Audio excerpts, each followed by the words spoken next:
Hi, my name's Mark, one of the pastors at Trillium. I think it's pretty common for people to have a post death experience of a loved one.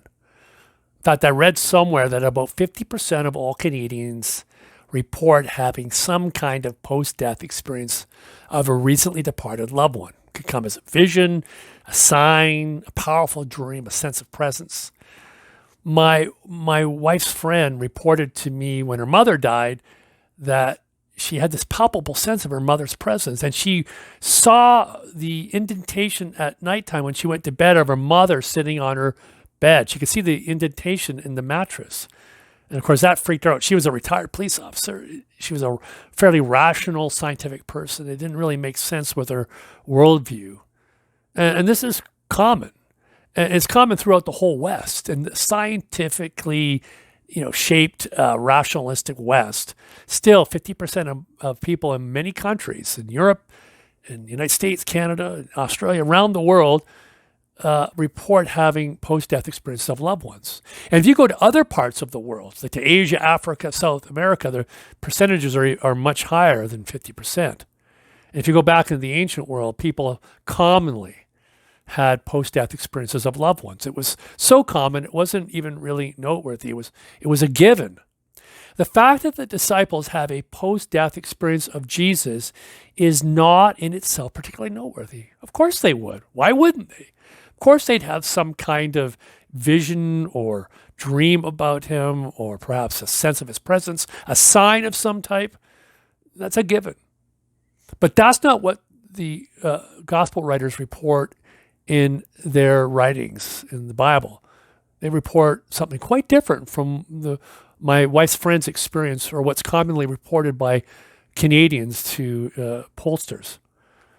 The New Testament makes very clear that the experience that the disciples had was very different from the common run-of-the-mill, you might say, post-death experience.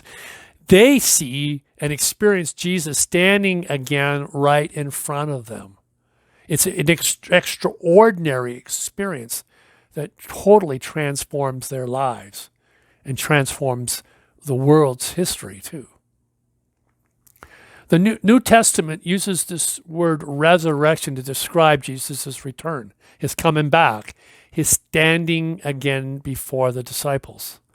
It's actually a very common word in Greek. It comes from the word to stand. Histemes means to stand in Greek, and they put this little an at the front. It means again, anew, a second time. So anistemi is the word that we translate as resurrection. It was a common word in the ancient world. It was not a theological term or a spiritual term. It was the experience of being knocked down and then standing up again. It was the experience that a fighter might have getting knocked down in a boxing match and then standing back up on his feet. That's anistemi. That's resurrection. It's like a team who's struggling in the first half of the season and getting knocked down again and again, game after game, and then there's some transformation of spirit, of heart, and they thrive in the second half of the season, and they win the championship. That is standing again, anistemi, resurrection. Vince Lombardi, the great football coach, once said, the real glory is being knocked to your knees and then coming back. That's real glory. That's the essence of it. What Lombardi is talking about, describing, is anistemi, standing again, resurrection. And the question in the Easter story is there some level of knockdown that you cannot come back from? Is there some knockdown that's so grave, so profound that there is no chance for a comeback, for a standing again? I mean, death in the ancient world was considered the ultimate knockdown for a person. And not just in the ancient world, in the modern world too. I think a lot of the underlying fear in COVID-19 is this belief that there are some knockdowns in life that you can't come back from.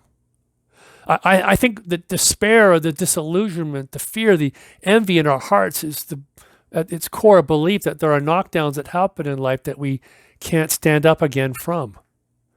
And Easter comes to those first disciples proving that death is no barrier to the process of standing again, that no matter how hard you get knocked down in this life, the creator of the universe, that agent of perfect love, is there to lift us up again, to have us stand again. And Jesus testifies to this truth. And so the question, is there a knockdown that you or I could experience that ultimately there is no return from? The answer is no. Which means for those of us who follow Jesus, we shouldn't be afraid anymore of being knocked down in life. In big ways and small ways, we shouldn't be afraid of it. Because the promise of the gospel, the good news, is that there will always be a standing again for us. Those first disciples, they were emboldened with a new conviction of life. They took this message out to the ancient world. They were knocked down again and again, but they were not afraid of that experience, for they knew the promise given to them that they would stand again. And that promise is given to you and me. We too will stand again a second time.